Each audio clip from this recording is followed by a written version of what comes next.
I was looking over the most recent win totals, and the Patriots, according to, I guess it was ESPN or something, have been downgraded. Appears the Patriots are done. I don't even think they're going to play a game this season. I think they're packing it up, and it's going to definitely be a win for us, and they're probably going to go 0-17. I'm sorry to be sarcastic, but anytime I see this much heavy fire to a team that's the Patriots coming off a playoff appearance, it kind of has me a little worried, because usually these kind of ESPN guys and the big talking heads, for the most part, they usually get things wrong, whether it's to the positive side, to the negative side.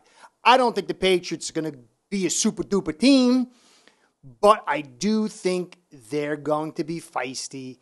And I still believe this game is going to be won by the Dolphins unless some really catastrophic things happen. But I do believe it's going to be tight. It's going to be contested.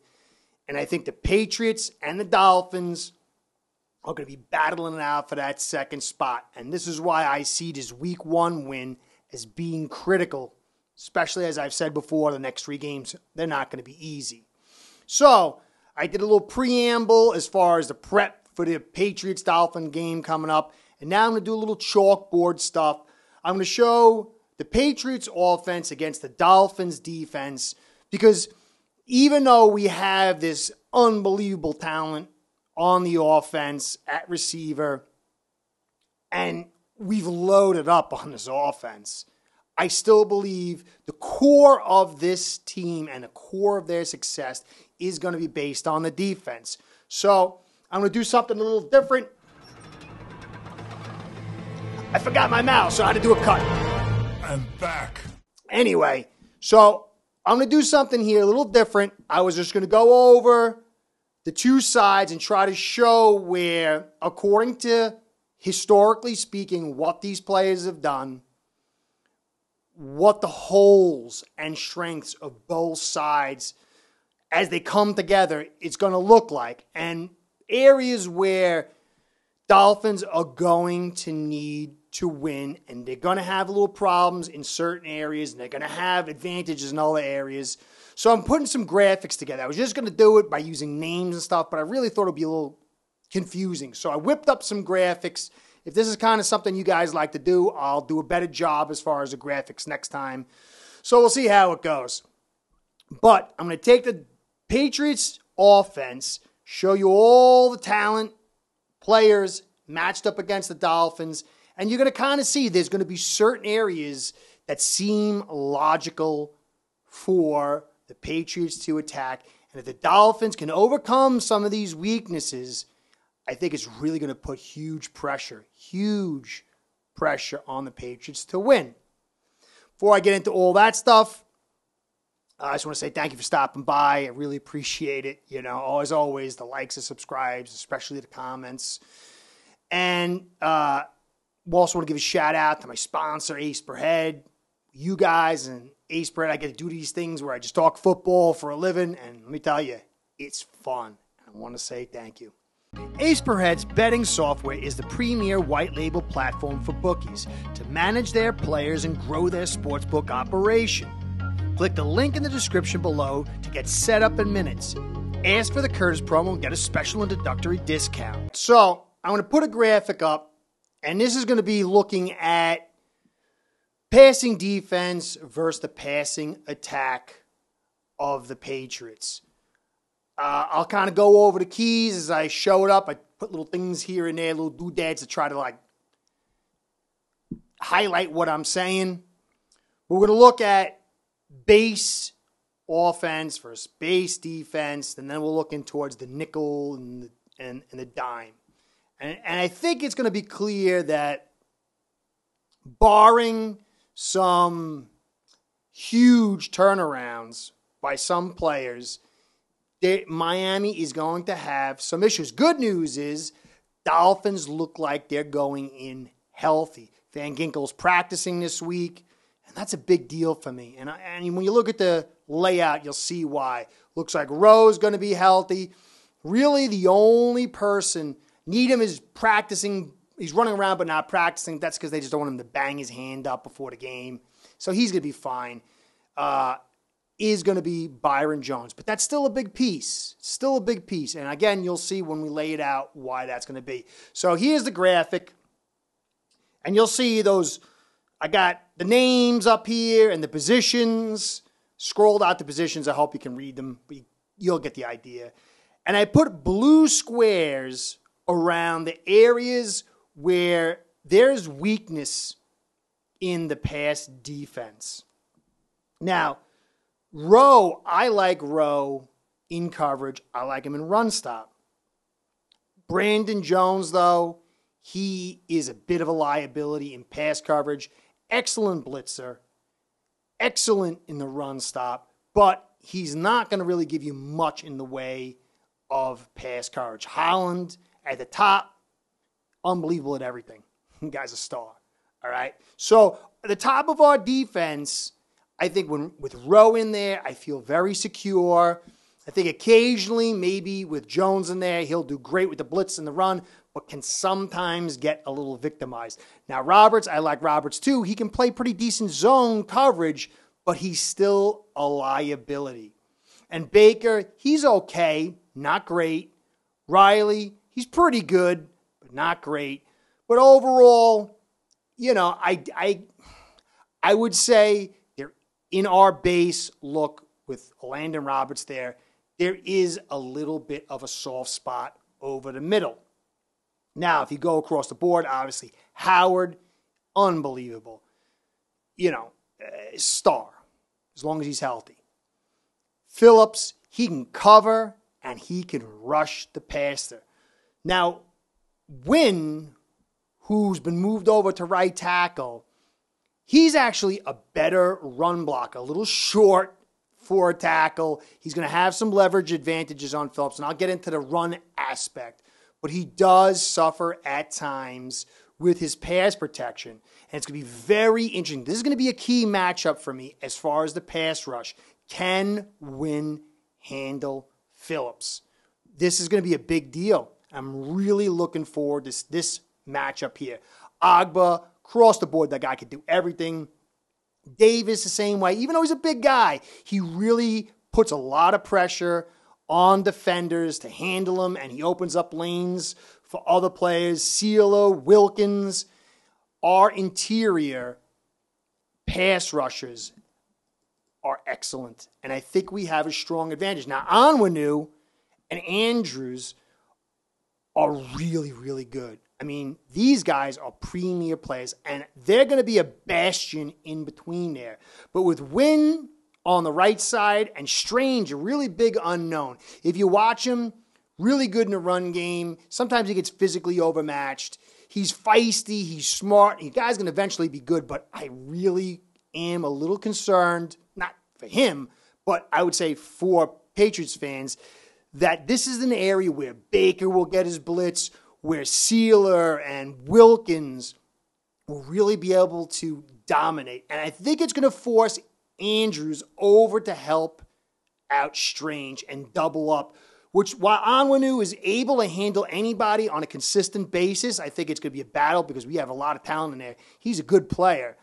But if Andrews has to vacate to constantly help out Strange, it's going to be a tell for somewhere in the middle of the game where you get that stunt, where you get that blitz, and Matt gets leveled.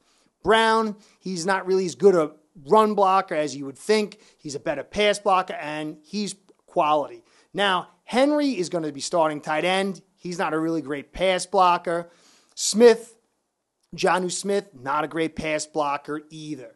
And so if we can get that pressure to force these tight ends to have to stay in, it's really going to start pulling the pieces of success into our hands. Because Smith and Henry, they're not as talented. If you got to force them to stay in, I believe that Flowers, Ingram, Phillips, Van Ginkel, Agba are going to victimize them. but can we force them to stay in to have to pass block? Now, I got Needham out there. He's highlighted. And it's not because he's bad. He's got a little dinged up hand, and he's not nearly as good on the perimeter as he is inside. And, if Parker matches up with them, or Myers, or even Aguilar, I do think that they have an advantage. I think he's not terrible. I think he's going to battle, but the edge, I think, goes to the Patriots in this, unless he steps up. Now, Flowers and Ingram. Flowers is pretty good in zone coverage, but you really don't want them there. Van Ginkel, he could be okay, but sometimes he's not so good, but he's going to be there for the run stop if he does certainly play. And Ingram, he's not good in pass coverage either. So there is a little bit of holes when you look at our secondary if they can protect and bring in extra receivers to start pushing into the depth of the secondary. Now you add in the nickel and the dime package, and you got Noah, Crossan, and Kahoo. And I don't really feel confident about any of them, especially Noah. And so when you look at Parker, Aguilar, Smith, Henry, Bourne, and Myers, they all have the advantage against these guys. Now, I have to say, what's his name? Christopher Jones. He's a smart guy, comments all the time. I really appreciate his comments. He's really high on Campbell. He really likes him. I don't see, he's had a good camp, but I don't really see a huge track record, so I can't push that in there. But I like Christopher's thoughts, and he really knows the game. And he says that Campbell is going to be a guy to be an X factor. And if that's the case, it's going to be huge. But I need to see it before I can believe it. But on the face of it, if they're able to protect without having to really bring in that extra help, and you look at the running backs, and you got Harris and Stevenson, and neither one of them are excellent pass blockers. So if the Dolphins can get that pressure that demands the extra protection and limits the Patriots from spreading out and getting deep into their roster of their receivers, it's going to really help the Dolphins out. But I don't know, without Byron Jones, if they're going to be able to run that zero and get the same kind of pressure. That's going to be the interesting part for me. That's going to be the part where, are we going to be running a lot of cover 2, cover 3, even maybe cover 1, but zones? And if that's the case, I still think we're going to get the pressure, but it's not going to be as immediate. And that does concern me. Because, Byron Jones isn't the greatest thing since sliced bread, but he's better boundary corner than Needham. And Needham is just a much better nickel guy. So it's going to be interesting to say who plays the nickel, how they respond, and how Needham plays on the boundary. Now, we'll take a look at the run attack. I got the pass, little thingies up here. I put triangles, beige triangles, for issues in run defense. And I put yellow triangles for question marks. Okay? Now, if you look from the Dolphins' standpoint, Howard, he could be a really good run defender. But for reasons of his health and long-term ability to make those plays, not get worn down, and maybe even sometimes business decisions, he does not play the run to his capabilities. Will he play it this year? Will he play it this game? Will he sell his body out? Is it even smart for him to do that? I don't know. We got to watch that. But clearly, there's a little bit of an issue with Howard on the boundary. And Needham, he's a good guy, man. He's a good cover guy, but he's not really good in run defense. And I think this is where you're going to miss Byron Jones the most. Byron Jones sells out for run stop. I've done videos on him. He's really good in run defense. And so right here you can see clearly we have weaknesses on the boundary. And the Patriots have been moving to that zone stretch, which means they're going to start trying to attack this perimeter. Now, Flowers and Ingram, some question marks about can they handle against the run. Van Ginkel is great against the run. So if he's in, this is going to be a big deal. It's going to help us out a ton. But I have my questions about Flowers and Ingram. They're getting a little bit older. Are they going to sell out? Are they going to be able to be as stout against the run for Van Ginkel if he's not in? Or if they're even just coming in, are they going to give Van Ginkel or whoever a rest? Are they going to be able to handle that edge? Now, Wilkins, Davis, Sealer, Agba, they're good at, like I said, everything. My only concern would be with Davis is the zone stretch. If you watch him, when I get him on a move, they're able to usually move him with one guy, and then the second guy comes in and really kind of races him for the most part on the zone stretch, which opens the back door. And so I'm going to be very interested to see in the zone stretch how Davis plays. But in man or inside zone, Davis is a beast. Phillips has improved. I've watched him improve in preseason. He wasn't good last year. I don't care what anybody says. If I could do film on it. He wasn't good. He was actually said to himself he wasn't good. He was pulled out on rundowns. It's going to be critical. If this kid can come in and just be average against the run, he's going to be unbelievable monster. Because if they got to pull him out on certain downs, he's going to miss pass rushing downs. He's going to get taken advantage of, and it's going to really hurt his confidence. But if he can stay in there and just be average on that edge, and it's going to be critical, they're going to attack these edges because you're going to have a very difficult time running inside against the Dolphins. With the depth and talent, you had Jenkins in there. It's going to be very tough to get that inside run, except for maybe if it's a zone stretch and you cut back inside. I do worry about Roberts and Baker at the linebacker spot if the blockers can get to that second level. Now, Strange, I like him a lot as going forward. I watched him in preseason. He is really savvy, feisty, and he's able to get to that second level and kind of peel things open a little bit. But again, he tends to get a little dominated by physically imposing players, and we've got tons of physically imposing players. So to me, this is another focus. Will Strange get overwhelmed, or will he actually be able to rise to occasion? Because if the Patriots can kind of get some zone stretch going and then get a little inside zone and get to the second level with Baker. If you remember last year, big play inside, both Roberts and Baker was sealed in the first 3 or 4 plays. Damian Harris had a big run.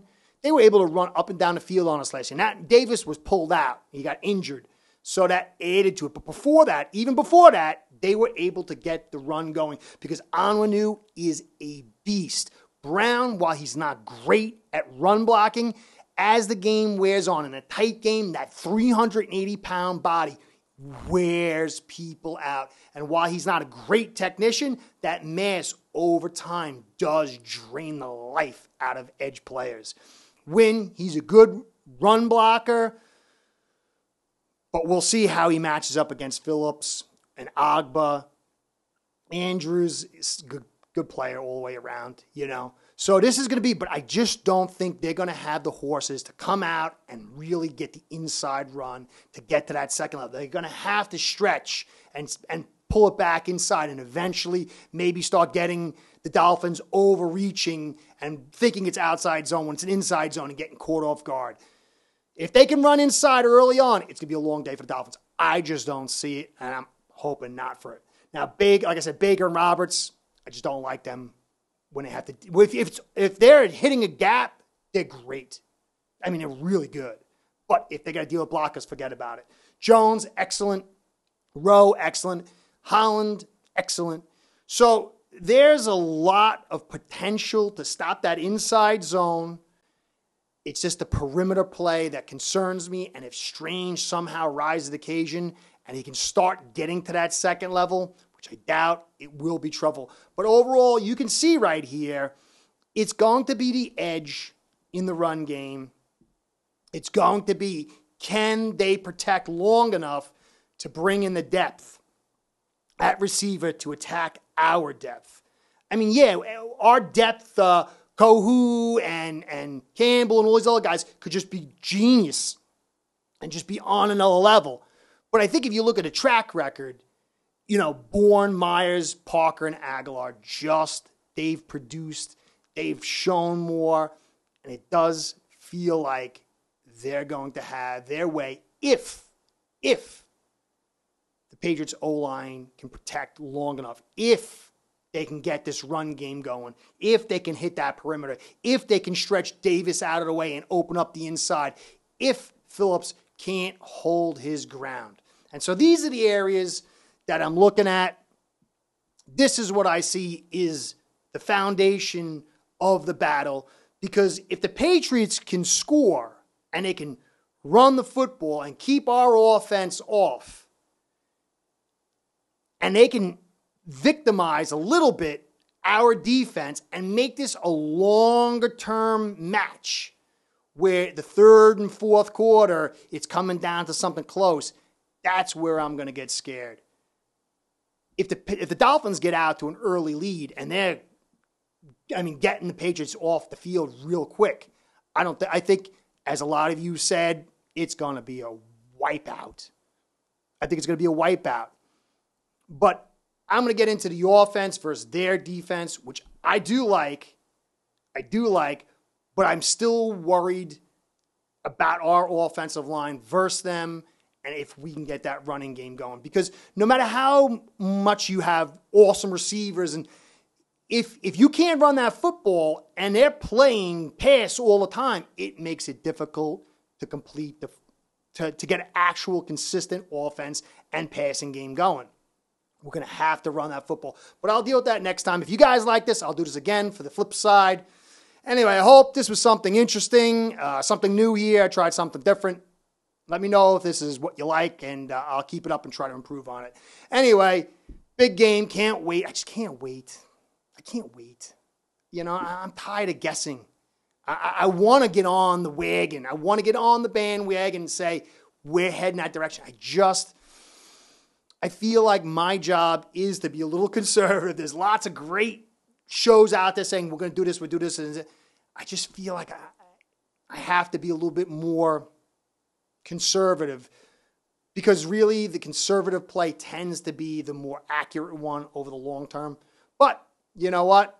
Every once in a while, the super positives play ends up being right. Hopefully it's this time, and hopefully I'm wrong. Curtis saying, catch you next time. See you soon. Start building your own online sportsbook today by getting signed up with aceperhead.com service that'll allow you to book action on sports from all around the world.